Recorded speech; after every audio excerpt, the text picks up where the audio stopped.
वंदे मातरम। जय भवानी, जय शिवाजी। आप सभी को मैं तहे दिल से शुभकामनाएं देता हूं।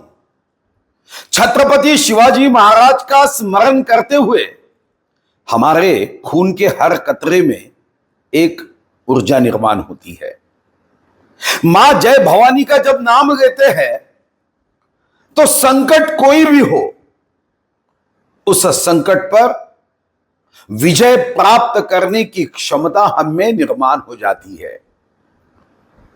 चाणक्य ने 2000 वर्ष पूर्व यह कहा था कि इस देश पे आक्रमणकारी आते हैं, इस देश को लूट जाते हैं। पूरे विश्व में सबसे धनवान, धन संपन्न, गुण संपन्न, ज्ञान संपन्न, सामाजिक, सांस्कृतिक, आध्यात्मिक, वैज्ञानिक सभी क्षेत्रों में हमारा देश आगे था। और इसी कारण से परकीय आक्रमणकारी जो भीख मंगे देशों से थे, इस देश को लूटने का काम करते थे। इस देश को लूटते हुए अपने देश में धन लेके जाने का काम करते थे। हमारा देश यह हमेशा सभ्यता का प्रतीक रहा है। जियो और जीने दो ये भाव से इस देश के हर महामानव ने, हर युग पुरुष ने ज्ञान आपस में देने का काम किया है।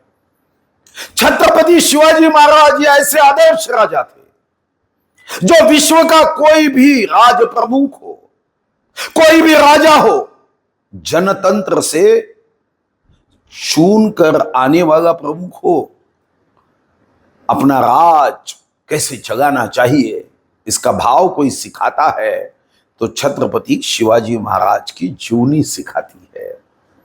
संकटों को एक हाथ में लेके कभी अफजल खान हिंदवी स्वराज्य को समाप्त करने के लिए आया था।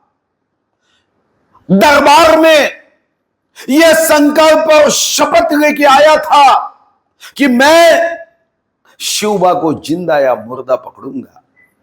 लाखों के सैनिकों के साथ आया था, अत्याचार करते आया था, डर बता के आया था। और ऐसे समय छत्रपति शिवाजी महाराज ने अपने नीति के आधार पे, युक्ति के आधार पे अफजल खान के पेट में वाघ नख डालकर उस गद्दार को, जो बुरी नजर से हिंदवी स्वराज्य की ओर देख रहा था, उसको समाप्त कर दिया। 12 मई 1667 औरंगजेब के दरबार में छत्रपति शिवाजी महाराज को जबरदस्ती से शब्दों के श्रृंखला में बांधकर औरंगजेब के दरबार में आने के लिए जबरदस्ती का निमंत्रण दिया गया था।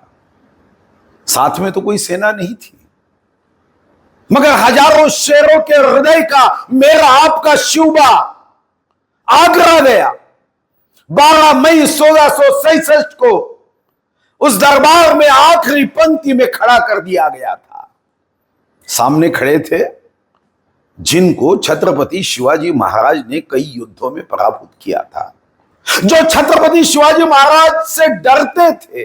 ऐसे डरपोक लोग सामने खड़े थे और छत्रपति शिवाजी महाराज ने, जिनके चेहरे पे हजारों सूर्यों का तेज था, छत्रपति शिवाजी महाराज ने जब ये औरंगजेब ने, औरंग्या ने अवमान किया, छत्रपति शिवाजी महाराज ने हजारों सिंहों की गर्जना करके, औरंगजेब का दरबार था मगर छत्रपति शिवाजी महाराज ने यह बता दिया, दरबार तेरा है, आवाज मेरा है, हिंदवी स्वराज्य का।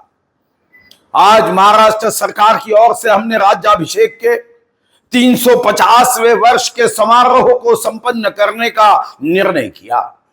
कई निर्णय हमने किए। आज आप मंत्रालय जाओगे तो पब्लिक एड्रेसिंग सिस्टम के माध्यम से रोज 10:45 पे वहां पर छत्रपति शिवाजी महाराज के जीवनी का प्रसंग बताया जाता है।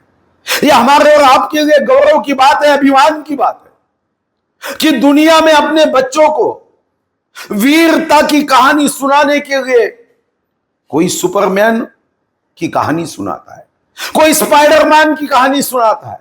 ये सब काल्पनिक पात्र है, मगर हमारे पास शिवबा है जो काल्पनिक पात्र नहीं है, जिसकी जीवन चरित्र को देखने के बाद हमारे देश का हर बच्चा इस देश के प्रगति के लिए, इस देश के वैभव के लिए, इस देश को सुजलाम सुफलाम बनाने के लिए पूरी ताकत से काम कर सकता है। आप इस देश का प्रतीक बनकर यहां पर शिव जयंती मना रहे हो। आपकी कितनी भी तारीफ करूं तो कम है। हम तो यही चाहते हैं कि हमारे छत्रपति शिवबा की जूनी ये हर व्यक्ति के हृदय तक पहुंचे। मैं सौभाग्यशाली हूं, प्रभु राम मंदिर के सभी गर्भगृह से लेके सभी लकड़ी के काम के लिए, सभी दरवाजे से लेके हर काष्ठ के काम के लिए मैंने मेरे मतदार संघ से सागवान भेजा। हमारे देश के नई संसद भवन के लिए हर दरवाजा ये चंद्रपुर से जो हमने सागवान भेजा उससे बना हुआ है। और ये मैं सौभाग्यशाली हूं कि श्री शैलम जिस कावल के जंगल में छत्रपति शिवाजी महाराज ने तपस्या की, वहां पे महाराष्ट्र सरकार की ओर से छत्रपति शिवाजी महाराज का मंदिर बनाने का काम मेरे हाथों से संपन्न हुआ। मैं सौभाग्यशाली हूं।